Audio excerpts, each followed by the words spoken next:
अस्सलाम वालेकुम। I am doctor ज़ैफ़र Saeed और आज मैं आपके लिए एक ऐसी वीडियो लेकर हाजिर हुआ हूँ जो उन लोगों के लिए है जिनको बदहज़मी के मसाइल रहते हैं, जिनका हाजमा ठीक नहीं रहता, हाजमा ख़राब रहता है, कुछ भी खा लेते हैं तो हज़म नहीं होता, लूज़ मोशंस का मसला रहता है। तो परेशानी की बात नहीं है, ये वीडियो देखने के बाद इंशाल्लाह आपके ये सारे मसाइल हल हो जाएंगे। तो आइए बात करते हैं उन टिप्स और ट्रिक्स के बारे में जो मैं इस वीडियो में आपके लिए लेकर हाजिर हुआ हूँ। तो बात कर लेते हैं नंबर 1 के बारे में। सबसे पहले और नंबर 1 पे जो चीज़ आती है वो आती है एंजाइटी एंड स्ट्रेस। नाज़रीन, इस चीज़ को समझने से पहले हमें ये समझना पड़ेगा कि हमारा डाइजेस्टिव सिस्टम काम कैसे करता है। तो सबसे पहले हमारे डाइजेस्टिव सिस्टम को काम करने के लिए हार्मोन्स की ज़रूरत होती है जो कि हमारा ब्रेन पैदा करता है। ये सारी हार्मोन्स की गेम होती है।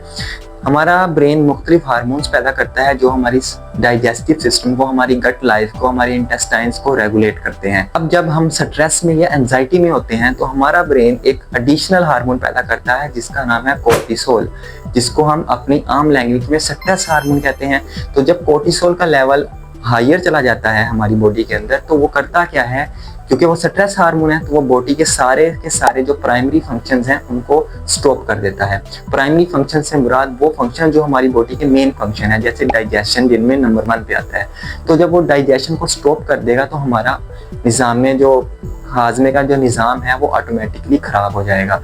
तो सबसे मेन चीज़ आपको एंजाइटी और स्ट्रेस से दूर रहना है। अब इसके दूर रहने के लिए आप क्या कर सकते हैं, आप अपनी एक रूटीन बनाएं, रूटीन सेट करें, एक प्रॉपर टाइम उठने का, सोने का, अपने कामों को रेगुलेट करें और एक्सरसाइज की तरफ जाएं, मॉर्निंग वॉक की तरफ जाएं, नमाज पढ़ें, अल्लाह ताला की तरफ जाएं, जिससे आपका स्ट्रेस, एंजाइटी और टेंशन कंट्रोल में आए और आपकी बॉडी में कोर्टिसोल्स के जो लेवल हैं वो डाउन जाए। तो ये थी नंबर 1। हम बात कर लेते हैं डाइटरी फैक्टर्स के बारे में, मतलब वो चीज़ें जो हम डाइट में शामिल करें जिससे हमारा जो डाइजेस्टिव सिस्टम है वो बेटर हो। तो आपको जो आपका ब्रेकफास्ट है उसे 3 पार्ट्स में डिवाइड करना है। सबसे पहले आपको लेना है प्रीबायोटिक, फिर आपको अपना मेन जो मील है, जो आपका मेन ब्रेकफास्ट है वो करना है, उसके बाद आपको लेना है प्रोबायोटिक। प्रीबायोटिक क्या है? ये आपको एक ड्रिंक तैयार करना है आपके मैदे को साफ करने के लिए, खाना खाने से पहले, नाश्ता करने से पहले। इसमें आपको क्या डालना है, आपको 1 टेबल स्पून लेना है इसबगोल का छिलका, जो कि नॉर्मली आपको किसी भी किराने की दुकान से मिल जाएगा। इसके साथ साथ आपको 2 टेबल स्पून लेने हैं एप्पल साइडर विनीगर, मतलब सेब के सिरके के।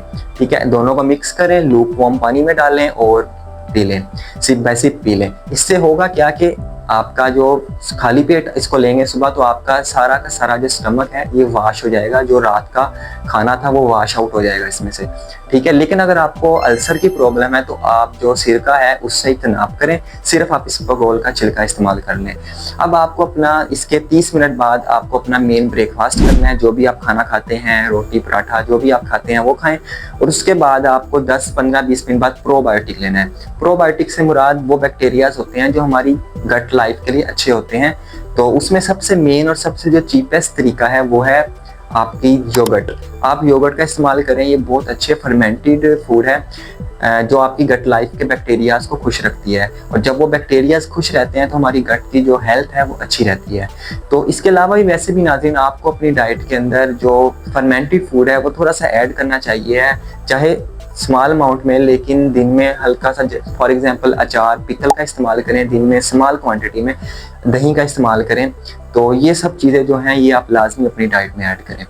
अब नंबर 3 और सबसे इम्पोर्टेंट जो मैं समझता हूँ वो है फास्टिंग। नाज़रीन, आप अपनी फास्टिंग की रूटीन बनाएं। मैं तो कहता हूँ वीक में 1 दफ़ा, लेकिन अगर आप वीक में नहीं रोज़ा रख सकते, हर वीक नहीं रख सकते, तो मंथ में एटलीस्ट 2 रोज़े लाजमी रखें।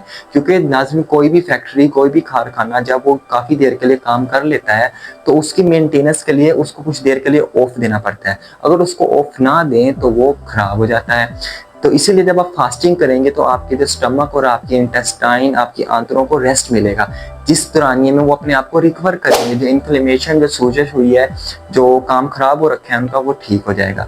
और साथ ही साथ इस्लामिक टच भी आपका, अल्लाह भी आपसे खुश होगा, इसके साथ साथ आपको हेल्थ के बेनिफिट्स भी मिल जाएंगे।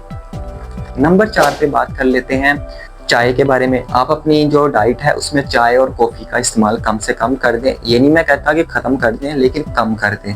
इसके साथ साथ एक बहुत बड़ी गलती जो खासकर पाकिस्तानी आवाम करती है वो है ओवर इनटेक ऑफ फ्रूट्स।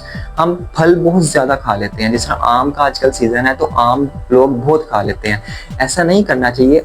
नाज़रीन, जो फ्रूट्स होते हैं इनके अंदर होता है फ्रुक्टोज, और फ्रुक्टोज ऐसा केमिकल है जो एक लिमिट से अगर ज़्यादा आप इंटेक कर लें तो वो आपकी जो गट है उसके अंदर इरिटेशन पैदा करता है। जब वो इरिटेशन पैदा करेगा तो इन्फ्लेमेशन होगी, सोजश होगी, जिससे जख्म हो सकता है, और आपको इसके अलावा बोवल मूवमेंट्स मतलब लूज मोशंस का मसला पैदा हो सकता है। तो इसलिए आपको एक लिमिट से ज़्यादा फ्रूट्स का भी इंटेक नहीं करना। दिन में 1 से 2 एप्पल या इसी तरह 1 से 2 मैंगो से ज़्यादा आप इस्तेमाल ना करें।